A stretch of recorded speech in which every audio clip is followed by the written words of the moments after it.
कमरे में ऐसा सन्नाटा पसरा हुआ था कि हर किसी की सांसों की आवाज साफ सुनाई दे रही थी। सामने खड़ी लड़की की आंखों में आंसू थे, लेकिन उसके चेहरे पर अजीब सी मुस्कान भी थी।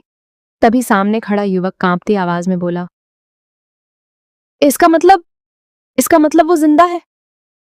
उसके होंठ कांप रहे थे, आंखें लाल हो चुकी थीं और दिल इतनी तेजी से धड़क रहा था कि मानो अभी सीने से बाहर निकल आएगा। लड़की ने उसकी आंखों में देखा और बिना एक पल गनवाए शांत आवाज में कहा, हाँ, वो जिंदा है। यह सुनते ही युवक के चेहरे पर उम्मीद की एक किरण चमक उठी।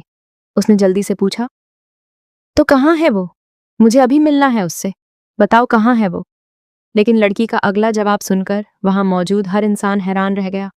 उसने अपना हाथ अपने सीने पर रखा और धीमी आवाज में कहा, वो मेरे दिल में जिंदा है, मेरी हर धड़कन में जिंदा है, मेरी हर सांस में जिंदा है, मेरी नस नस में जिंदा है और मेरी रूह में आज भी बसता है। एक पल के लिए पूरा कमरा खामोश हो गया। युवक को लगा जैसे उसके साथ कोई भद्दा मजाक किया जा रहा हो। उसका चेहरा गुस्से से लाल हो गया। उसने जोर से चिल्लाते हुए कहा, बस करो, मुझसे ये मजाक मत करो। मैं बहुत कुछ खो चुका हूं। अब मेरे जख्मों पर नमक मत छिड़को। अगर वो जिंदा है तो उसे मेरे सामने लाकर खड़ा करो। मैं अपनी आंखों से उसे देखना चाहता हूं। अगर तुमने ऐसा नहीं किया तो मैं तुम्हें यहां से जबरदस्ती अपने साथ ले जाऊंगा। उसकी आवाज पूरे कमरे में गूंज उठी। वहां मौजूद लोग डर कर एक दूसरे का चेहरा देखने लगे। किसी की हिम्मत नहीं हो रही थी कि बीच में आकर उसे रोके।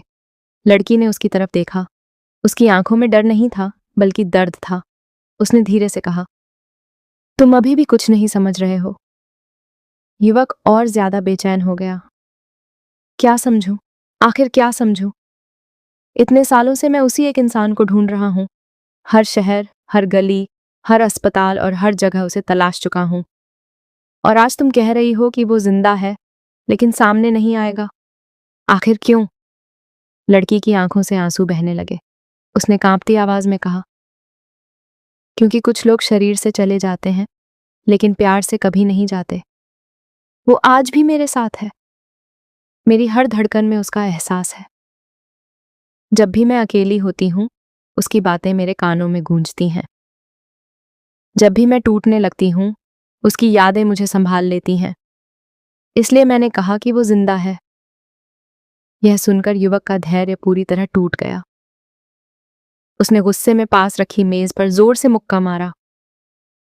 मेज पर रखा कांच का गिलास नीचे गिरकर हजारों टुकड़ों में बिखर गया।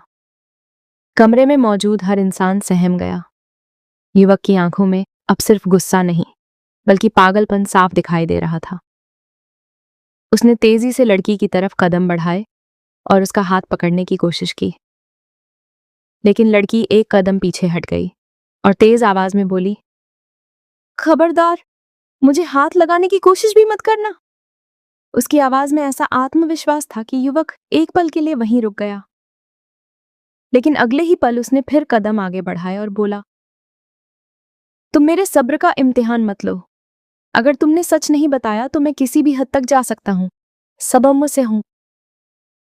लड़की ने बिना डरे उसकी आंखों में आंखें डालकर कहा, धमकी देकर तुम सच नहीं बदल सकते। सच वही रहेगा जो है।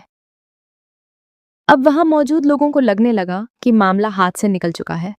एक बुजुर्ग आगे बढ़े और दोनों को शांत करने की कोशिश करने लगे, लेकिन युवक किसी की सुनने की हालत में नहीं था।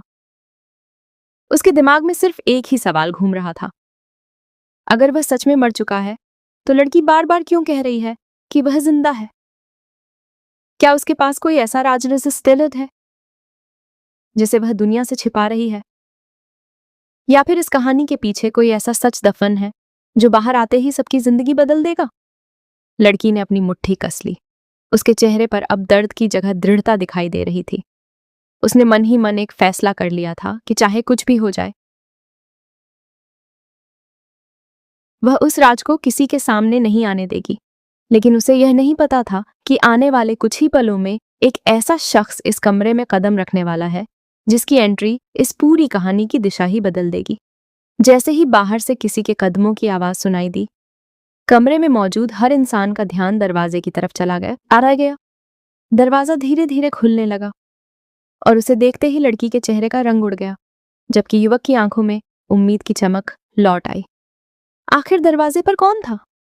क्या वही इंसान जिसे सब मरा हुआ मान चुके थे, या फिर कोई ऐसा शख्स जो इस रहस्य से पर्दा उठाने वाला था? इस सवाल का जवाब कहानी के अगले भाग में मिलेगा।